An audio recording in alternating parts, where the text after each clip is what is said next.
Hello बच्चों, आप सभी का स्वागत है हमारे यूट्यूब चैनल में। जैसा कि हम लोगों ने पिछली क्लास में गुलाम के नियम, गुलाम के सदिश के नियम, उसके आगे कुछ इम्पॉर्टेंट पॉइंट और हम लोगों ने गुरुत्वाकर्षण तथा वैद्युत बल में संबंध और अंतर कुछ पढ़े थे, कुछ न्यूमेरिकल हमने इम्पॉर्टेंट देखा था। आइए बच्चों, हम लोग क्लास 12 फिजिक्स चैप्टर 1 के बारे में बात कर रहे थे। पिछली क्लास में जहाँ तक हम लोगों ने पढ़ाया था उसी के आगे आज हम बात करेंगे वैद्युत क्षेत्र पॉइंट को स्टार्ट करते हुए। उसके आगे हम आज बात करते हैं क्लास 12 फिजिक्स चैप्टर 1।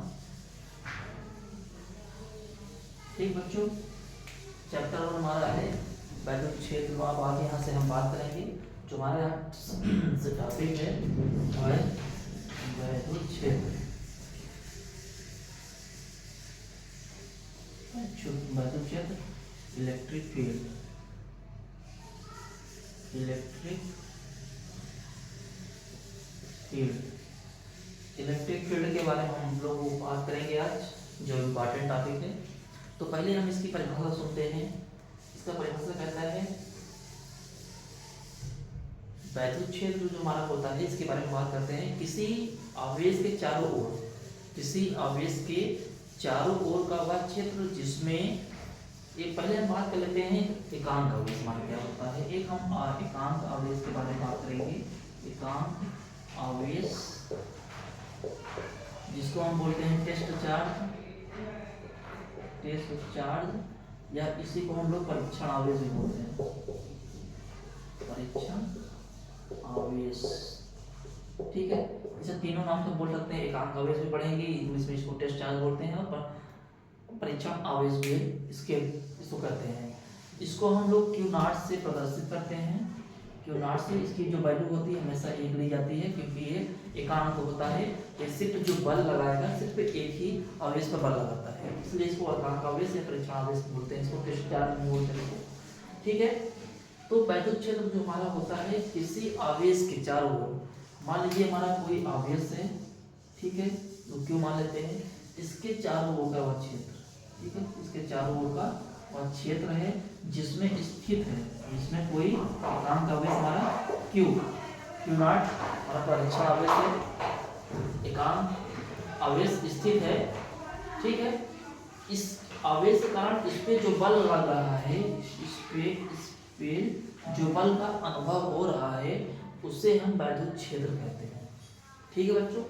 इसका हम परिभाषा कर देखेंगे, तो आप लोग परिभाषा लिख लीजिएगा। पहले इसको समझने की कोशिश करिएगा। कोई हम आवेश ले लिए हैं, कोई आवेश क्यों लिए हैं, इसके चारों ओर का वह क्षेत्र है जिसमें कोई परीक्षण आवेश या एकांक आवेश स्थित है, ठीक है। इस आवेश के कारण परीक्षण आवेश पर जो वैद्युत बल का अनुभव हो रहा है उसे हम वैद्युत क्षेत्र कहते हैं, ठीक। किसी आवेश के चारों ओर का वह क्षेत्र जिसमें स्थित परीक्षण आवेश पर वैद्युत बल का अनुभव होता है उसे हम वैद्युत क्षेत्र कहते हैं, ठीक। अब इसी के आगे हम बात करेंगे, हमारा जो अगला टॉपिक है वैद्युत क्षेत्र की तीव्रता, ठीक है। इसको ये इम्पॉर्टेंट है। अब इसको हम बात करते हैं वैद्युत क्षेत्र की तीव्रता। वैद्युत क्षेत्र आप लोगों को समझ आया होगा, तो अब हम बात करते हैं वैद्युत क्षेत्र की तीव्रता। वैद्युत क्षेत्र की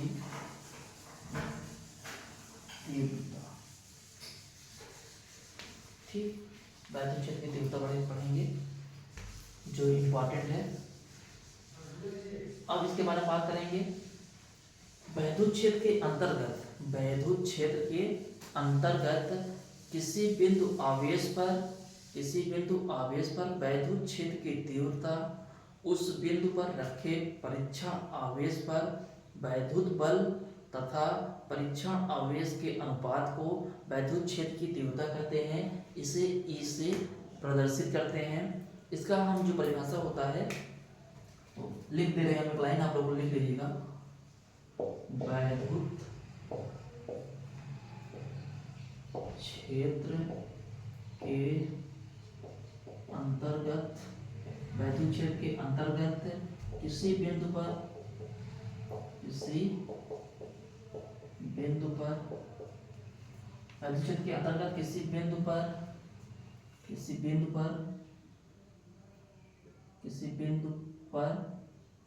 वैद्युत क्षेत्र की तीव्रता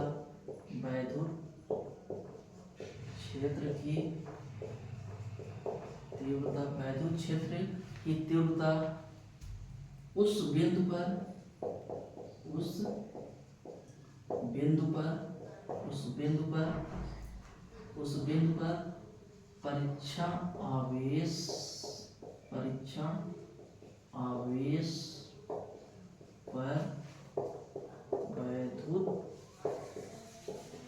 वैद्युत बल तथा परीक्षण आवेश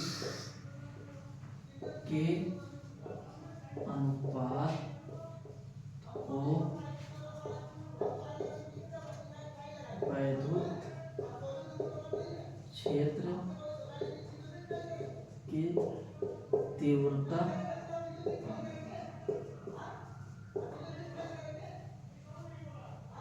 कहते हैं। इसे निरूपित करते हैं।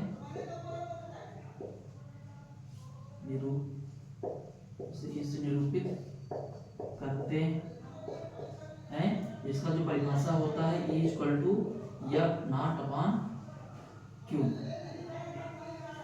ये परिभाषा होता है। बच्चों समझते हैं बात परिभाषा से। देखो बात कर रहा है वैद्युत क्षेत्र के अंतर्गत किसी बिंदु पर वैद्युत क्षेत्र की तीव्रता उस बिंदु पर परीक्षण आवेश पर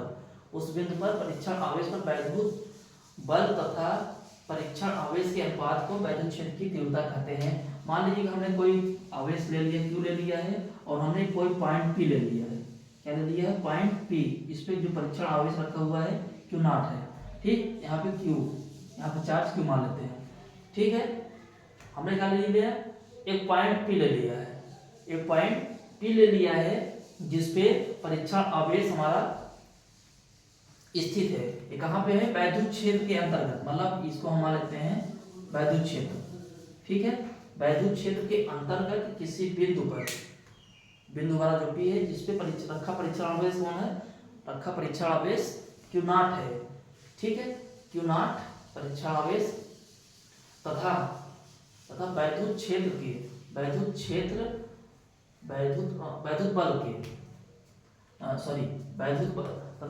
बल जो इस पे वैद्युत बल कार्य करेगा, इसी के अनुपात को हम क्या कहते हैं? वैद्युत क्षेत्र की तीव्रता कहते हैं। इसे निरूपित करते हैं। E = F/Q0 होता है। इसका जो मात्रक होगा न्यूटन पर कूलाम होता है, या इसको हम लिख सकते हैं न्यूटन कूलाम इनवर्स। इस तरीके से लिख लेते हैं। और इसका हम बीमा देखेंगे। इसका जो बीमा होगा, डायमेंशन बीमा होगा E = F/Q0 होता है। तो यहाँ पर हम लिख लेंगे F का जो बीमा होता है वैद्युत बल, F हमारा जो वैद्युत बल होता है, इसका बीमा होता है mL/T-2 होता है। और Q बराबर हम लिख सकते हैं I × T। I का जो होता है तो यहाँ पर लिखेंगे mL/T-2। ठीक है, I का एम्पीयर A और T समय है तो इसका T, तो इसको ऊपर ले जाएंगे तो इसका जो बीमा बनेगा, इसका जो डायमेंशन होगा, ये होगा mL/T-3 A का इनवर्स। ये इसका बीमा बनता है। ठीक है, आप लोग इसका बीमा नोट कर लीजिए। इसका मात्रा क्या होता है? अब इसका हम डेरिवेशन थोड़ा सा लिखेंगे। इतना आप लोग नोट कर लीजिए। तो हम इसका डेरिवेशन करते हैं। एक फार्मूला कहाँ से आता है तो इसी के बारे में हम बात करेंगे। ठीक बच्चों, इसको आप लोग नोट करिए थोड़ा सा। आप लोगों को समझ में आया होगा। परिभाषा आप ये लिखे हैं, परिभाषा आप इसको नोट कर लीजिएगा। इस तरीके से फिगर बना लीजिएगा। किसी बिंदु आवेश पर जो परीक्षण आवेश रखा होता है और उसके बीच जो वैद्युत बल होता है, इसी के अनुपात को हम वैद्युत क्षेत्र की तीव्रता कहते हैं। इसे प्रदर्शित करते हैं E = F/Q0। इसका फार्मूला होता है। इसका मात्रा कितना, इसका बीमा इतना। अब इसका हम डेरिवेशन देखेंगे, इसे फार्मूला कैसे आता है। ठीक, इसको आप लोग नोट करिए। समझ में आया होगा। चलो ठीक है, अब इसको हम इरेज करते हैं बच्चों। अब इसको हम इरेज करते हैं ताकि इसके बारे में हम इसका डेरिवेशन देखेंगे, वैद्युत क्षेत्र की उत्पत्ति। हाँ, इसका जो डेरिवेशन होगा इसका हम डेरिवेशन देखेंगे यहाँ से। तो फार्मूला और आएगा जिस पर न्यूमेरिकल मिलेगा आगे चलकर, इस पे हम न्यूमेरिकल की बात करेंगे। ठीक, इस पर न्यूमेरिकल की हम बात करते हैं। पहले हम इसका देखेंगे डेरिवेशन। इसका डेरिवेशन देख लेते हैं। देखो E बराबर होता है F/Q0 होता है बच्चों, ये फार्मूला होती है, अभी पढ़े हैं इसका वैद्युत तीव्रता। अब इसका हम एक डेरिवेशन करेंगे। जो हमारा F होता है, F बराबर हम लोग क्या लिखते हैं यहाँ पे, E बराबर हो जाएगा, E बराबर क्या लिखेंगे, F बराबर होगा ना, यहाँ पर होगा, यहाँ पे लिखेंगे 1/4 पाई एप्सिलॉन0 Q1, यहाँ पे Q0 लेंगे। ठीक है, यहाँ क्या लेंगे, Q0 लेंगे, क्योंकि हम लोग यहाँ फिगर ले देख लेते हैं। यहाँ पे पॉइंट हमारा P है, इस पे जो चार्ज है Q0 है, और दूसरा जो आवेश है Q1 है, और इसके बीच जो डिस्टेंस है वो इसको हम लोग R मान लेते हैं, और इस पे जो बल लग रहा है इस पे F मान लेते हैं। ठीक, ठीक है बच्चों। तो इसका जो फार्मूला आएगा यहाँ पे पॉइंट Q1 Q2 हो जाएगा, और Q1 Q0 हो जाएगा अपॉन R²। ठीक, पूरे का पान में Q0 है। ठीक है, यहाँ से Q0 हो जाएगा। ठीक, एक Q0 से कैंसिल हो जाएगा। तो यहाँ पे जो फार्मूला बचेगा, डेरिवेशन जो बचेगा, 1/4 पाई एप्सिलॉन0 Q अपॉन R²। ये एक नया फार्मूला आता है, वैद्युत क्षेत्र की तीव्रता का एक नया फार्मूला आता है, जिसपे आप लोगों को न्यूमेरिकल करने को मिलेगा। ठीक है, जिसपे आप लोग को न्यूमेरिकल करने को मिलेगा। तो इसको आप लोग नोट कर लीजिएगा, इसको आप लोग नोट कर लीजिएगा, और ये इम्पोर्टेंट है। अगर यही वैल्यू उठा के हम यहाँ पे पुट कर देंगे, फिर से फार्मूला आ जाएगा। ठीक है, तो इसको हम इरेज करते हैं, इसको आप लोग नोट कर लिए होंगे। ये फार्मूला आप लोग को लिया इंपॉर्टेंट था, टॉपिक भी इंपॉर्टेंट था, इस पे आगे चल के न्यूमेरिकल मिलेगा। अभी हम आप लोगों को न्यूमेरिकल कराएंगे। और अभी हम लोग बात करते हैं वैद्युत क्षेत्र की दिशा। ठीक है, वैद्युत क्षेत्र की दिशा की हम बात कर लेंगे थोड़ा सा। वैद्युत क्षेत्र की तीव्रता की दिशा के बारे में हम बात कर लेंगे थोड़ा सा। इसके दिशा के बारे में बात कर लेंगे। पॉइंट नंबर 1 जो हमारा इसमें जो धन आवेश होता है, मान लो कि यहाँ पे कोई चार्ज है, इस पे Q1 है। ठीक है, इस पर Q1 है, इस पे जो वैद्युत क्षेत्र की तीव्रता होगी किससे होगी, बाहर की ओर होगी। कहाँ पे होगी, वैद्युत क्षेत्र की तीव्रता जो होगी वो बाहर की ओर होगी। किधर होगी, बाहर की ओर। पॉइंट नंबर 2 हम मानते हैं, अगर कोई इस पे नेगेटिव, मान लीजिए पॉइंट नंबर 2, इस पे कोई ऋणात्मक आवेश है, इस पे जो वैद्युत क्षेत्र की दिशा होगी वो किधर होगी, अंदर की ओर होगी। किधर होगी, अंदर की ओर। ठीक है, वैद्युत क्षेत्र की जो तीव्रता की दिशा होती है, वैद्युत क्षेत्र की तीव्रता की जो दिशा होती है, प्लस से बाहर की ओर होती है, और ऋण पे अंदर की ओर होती है। ये ऋण पे ऋण पर प्रवेश करती है और धन से बाहर जाती है। और पॉइंट नंबर 3 लिख लेते हैं हम, यहाँ पे देख लेते हैं। मान लेते हैं कोई चार्ज Q1 है। ठीक है, पॉइंट, और कोई चार्ज हम क्या मान लेते हैं, Q2 मान लेते हैं। ठीक, इस पे प्लस, इस पे भी प्लस। ठीक है, तो इस पे जो वैद्युत क्षेत्र की तीव्रता होगी E1 इस तरफ होगी, और इधर वैद्युत क्षेत्र की तीव्रता इस तरफ होगी। तो इसका जो परिणामी आएगा वैद्युत क्षेत्र, इसका जो परिणामी आएगा E1 माइनस E2 आएगा। ठीक है, इसमें जो वैद्युत क्षेत्र की परिणामी होगी ये कैसे होगी, E=E1 माइनस E2 होगी। अब पॉइंट नंबर 4 की बात कर लेते हैं। मान लेते हैं यहाँ पर कोई एक प्लस चार्ज है, और यहाँ पर कोई माइनस चार्ज है। ठीक है, इसमें इस कंडीशन में जो वैद्युत क्षेत्र की तीव्रता होगी ए वैद्युत E1 क्या करेगा, वैद्युत क्षेत्र की दिशा इधर होगी और E2 वाली भी क्या होगी, और E2 वाली भी क्या होगी, अंदर की ओर होगी। ठीक है, दोनों एक ही दिशा में होंगे। अब इसका परिणामी हम निकालेंगे, इसमें परिणामी निकालेंगे, जो इसका परिणामी होगा इस पे E1 प्लस E2 होगा। इसमें जो परिणामी वैद्युत क्षेत्र की होगी, वैद्युत क्षेत्र की तीव्रता की जो परिणामी होगी इस पे प्लस जुड़ जाएगी। इसमें दोनों एक दूसरे का अपोजिट है। ठीक है, इसमें एक दूसरे का दोनों अपोजिट है तो इसमें घट जाएगा। इसमें दोनों सेम दिशा में है तो इसमें क्या होगा, परिणामी जो होगी वो जुड़ जाएगी। एक पॉइंट इसमें और देख लेते हैं जो इम्पॉर्टेंट है, इसको हम इधर करते हैं। एक पॉइंट और हम लेते हैं, मान लीजिए दोनों का दो हम परिणामी लेते हैं इस पे। ठीक है, इस पे चार्ज यहाँ पर क्यों लेते हैं, ठीक, यहाँ पर कोई चार्ज और यहाँ पर कोई चार्ज हम लेते हैं। ठीक है, इस पे Q1 चार्ज मान लेते हैं, इस पे चार्ज Q2 मान ले रहे हैं और इनके बीच कोण थीटा बन रहा है। ठीक है, दो हम चार्ज लिए हैं, ठीक, Q1 Q2 और इन पे जो कोण है इनके बीच कोण थीटा बन रहा है। तो इसके वैद्युत क्षेत्र की तीव्रता का परिणामी निकालेंगे। इस कंडीशन में जो वैद्युत क्षेत्र की तीव्रता होगी, इस कंडीशन हो जाएगी under root E1 square plus E2 square plus 2E1 E2 cos theta. इस कंडीशन में जो फार्मूला होगा वैद्युत क्षेत्र ए आएगा और ये क्या है, बहुत इंपॉर्टेंट है। ठीक है, इस कंडीशन में आप इंपॉर्टेंट होगा। ठीक बच्चों, इस पे जो होगी वैद्युत क्षेत्र दिशा E1 होगी, इस पे भी क्या होगी, E2 होगी। ठीक, इसको आप नोट कर लीजिए। वैद्युत क्षेत्र की तीव्रता की दिशाएं थी, जो कुछ इंपॉर्टेंट पॉइंट थे, इसको हमने 4-5 पॉइंट का हम बता दिए। इस पे निवेदिका बात आएगा। ठीक, अब इसके आगे बात हम लोग करते हैं वैद्युत क्षेत्र। अब इसके बाद बात करेंगे वैद्युत क्षेत्र, हम लोगों ने पढ़ लिया, वैद्युत क्षेत्र तीव्रता पढ़ लिया, इसका एक डेरिवेशन भी हम लोगों ने देख लिया। अब इस पे हम वैद्युत बल रेखाओं के बारे में पढ़ेंगे। ठीक है, जो थोड़ा सा काम का है, थोड़ा सा वैद्युत बल रेखाओं के बारे में पढ़ लेते हैं, काम का है। इसके बाद हम आप लोग को न्यूमेरिकल कराते हैं।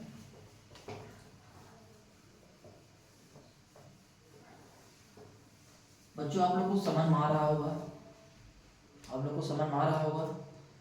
ठीक है, कोई डाउट होगा तो आप लोग आप कमेंट करिएगा, बाकी हम बताएंगे। और अब यहाँ पर हम लोग बात करेंगे वैद्युत बल रेखाओं के बारे में। वैद्युत बल रेखाएं, ठीक है, वैद्युत बल रेखाओं के बारे में बात करेंगे।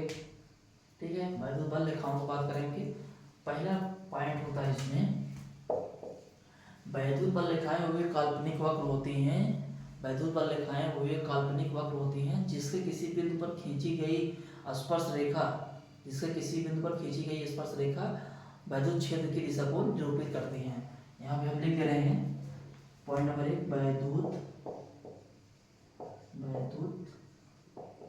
बल रेखाएं वे काल्पनिक वक्र होती हैं। काल्पनिक मतलब इमेजिनरी। ठीक है, काल्पनिक वक्र होती हैं जिसके किसी बिंदु पर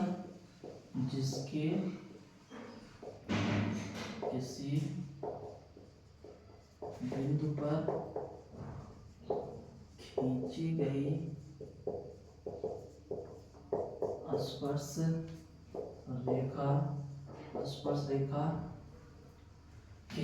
रेखा उस बिंदु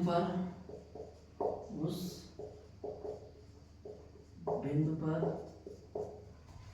वैद्युत क्षेत्र की दिशा को निरूपित करता है। ठीक है बच्चों, इसमें क्या रहा, वैद्युत बल रेखाएं वे काल्पनिक वक्र हैं जिससे किसी बिंदु पर खींची गई स्पर्श रेखा उस बिंदु पर वैद्युत क्षेत्र की दिशा को निरूपित करता है। पहला पॉइंट ये होता है। दूसरा पॉइंट इसमें होता है स्वतंत्र धन आवेश द्वारा ठीक है बच्चों। दूसरा जो इसका पॉइंट होता है वैद्युत बल रेखाएं स्वतंत्र धन आवेश द्वारा वैद्युत क्षेत्र में ये क्या करता है, वैद्युत क्षेत्र की दिशा को निरूपित करते हैं।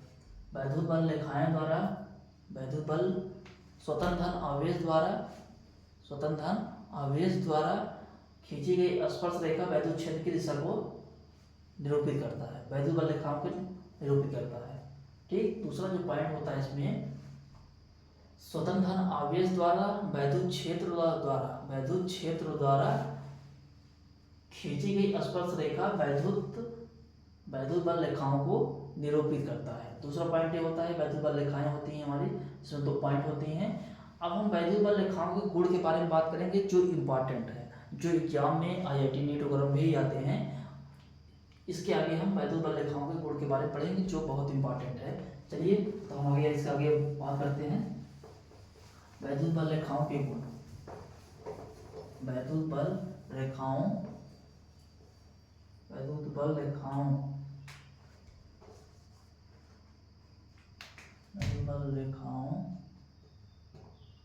के गुण। ठीक है, प्रॉपर्टी आता वैद्युत बल रेखाओं के गुण के बारे में पढ़ेंगे। वैद्युत बल रेखाएं जो होती हैं ये त्रिज्यता धन आवेश से बाहर निकलती हैं। ठीक है, वैद्युत बल रेखाएं जो होती हैं ये धन आवेश से बाहर निकलती हैं। इसमें पॉइंट नंबर 1 करेंगे। ठीक, ये क्या होती हैं, वैद्युत बल रेखाएं जो होती हैं ये धन आवेश से क्या करती हैं, बाहर निकलती हैं। पॉइंट नंबर 2 इसे ऋण आवेश पर, ये पॉइंट नंबर 2 यहाँ मान लेते हैं वैद्युत बल रेखाएं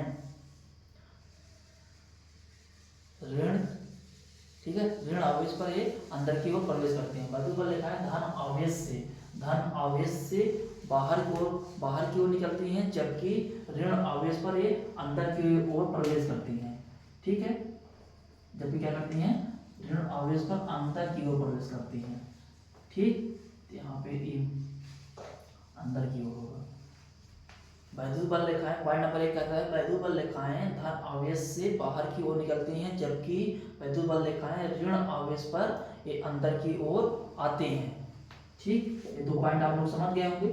तीसरा पॉइंट इसमें पढ़ सुनेंगे। तीसरा पॉइंट कहता है वैद्युत बल रेखाएं धन आवेश से निकलकर ऋण आवेश पर समाप्त हो जाती हैं, अतः एक गोला वक्र बनाती हैं। तो तीसरा पॉइंट जो होगा इस पे वैद्युत बल रेखाएं जो होंगी इस तरह से प्लस कोई मान लेते हैं।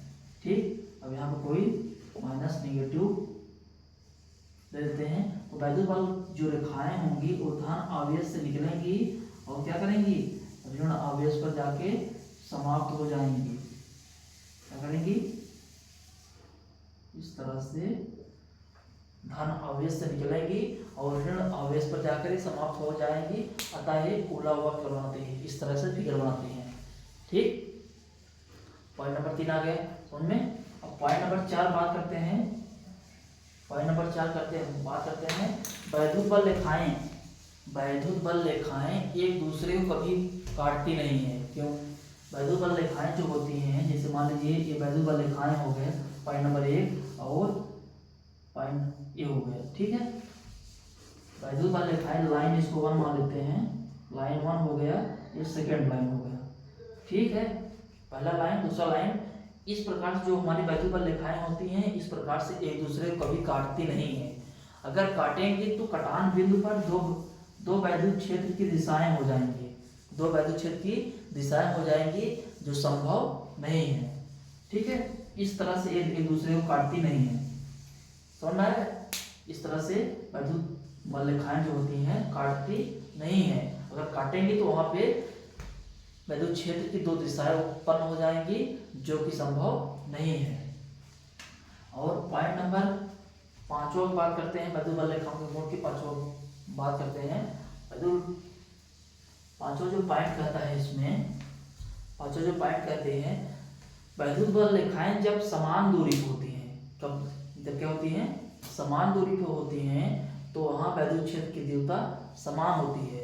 जबकि अलग अलग दूरी पर होती हैं तो वहाँ पर वैद्युत क्षेत्र असमान होता है। पॉइंट नंबर 5 में बात करते हैं, जब वैद्युत बल रेखाएं क्या होती हैं, इस तरह से फिगर बना लेते हैं, समान दूरी पर होती हैं, क्या होती हैं, समान दूरी पर होती हैं, तो वहाँ पर वैद्युत क्षेत्र की तीव्रता जो होगी समान होगी। यहाँ पे वैद्युत क्षेत्र की तीव्रता जो होगी समान होगी। अगर वैद्युत बल रेखाएं असमान दूरी पे हैं, ठीक है, इस तरह से पास पास में या इस तरह से दूर दूर पे हैं, तो ये असमान दूरी पे हैं, तो यहाँ पे वैद्युत क्षेत्र की जो तीव्रता होगी कैसी होगी, असमान होगी। ठीक, पांचवा वाला जो फिगर है, वैद्युत बल रेखाएं समान दूरी पे हैं तो वहाँ वैद्युत क्षेत्र की तीव्रता समान है। वैद्युत बल रेखाएं अलग अलग दूरी पे हैं, अलग अलग दूरी पे हैं, तो वहाँ वैद्युत क्षेत्र की तीव्रता असमान है। ठीक है, अब पॉइंट नंबर 6 बात कर लेते हैं। इसमें पॉइंट नंबर 6 इसे बात कर लेते हैं, जब वैद्युत बल रेखाएं का घनत्व तो अधिक होता है, वैद्युत बल रेखाओं का घनत्व जहाँ पे अधिक होता है वहाँ वैद्युत क्षेत्र की तीव्रता अधिक होती है। ठीक है, वैद्युत बल रेखाओं पर जहाँ घनत्व तो अधिक होगा, घनत्व मतलब इसी प्रकार से इसमें फिगर बनेगा। यहाँ पे वैद्युत बल रेखाओं का जो घनत्व होगा, वहाँ पे वैद्युत बल रेखाओं का जब घनत्व अधिक होगा तो वहाँ वैद्युत क्षेत्र की तीव्रता अधिक होगी। तीव्रता क्या होगी, अधिक होगी। ठीक, यहाँ पे घनत्व अधिक है। ठीक, वैद्युत बल रेखाओं का घनत्व जहाँ पे अधिक होता है वहाँ पे वैद्युत क्षेत्र की तीव्रता अधिक होती है। जहाँ पे वैद्युत बल रेखाओं का घनत्व कम होता है, देखो इस तरह से, ठीक है, जहाँ पे वैद्युत बल रेखाओं का घनत्व कम होता है वहाँ पे वैद्युत क्षेत्र की तीव्रता कम होगी। यहाँ पे वैद्युत क्षेत्र की जो तीव्रता होगी क्या होगी, कम। ठीक है, लेस होगी। ये इंपॉर्टेंट पॉइंट थे। ठीक बच्चों, इसी प्रकार से एक आईआईटी में क्वेश्चन आया हुआ था, हम आप लोग को उसको होमवर्क देते हैं, आप लोग थोड़ा सा ट्राई करिएगा, नहीं आएगा तो हम आप लोग को अगली क्लास में बताएंगे। फिलहाल हम आप लोग को होमवर्क देते हैं जो आईआईटी में आया हुआ है, इसी वैद्युत बल रेखाओं के ग्राफ पे आया हुआ है। ठीक है, वैद्युत बल रेखाएं के ग्राफ पे आया हुआ है, इसमें हम जो आईआईटी में आया हुआ क्वेश्चन है हम उसको आप लोग को देते हैं।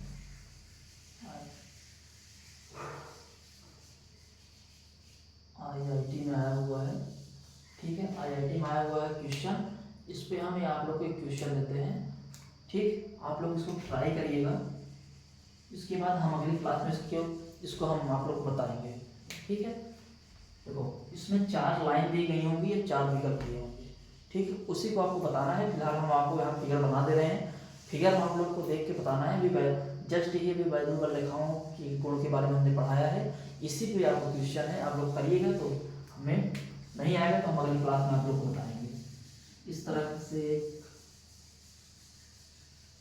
कोई चालक पिंड है, ठीक है, इस तरह से कोई चालक पिंड है, पहला वाला जो लाइन है इस तरह से ऊपर से टच करते हुए निकल जाता है। ठीक है, दूसरा वाला जो लाइन है इस पे ये अंदर प्रवेश नहीं करता है।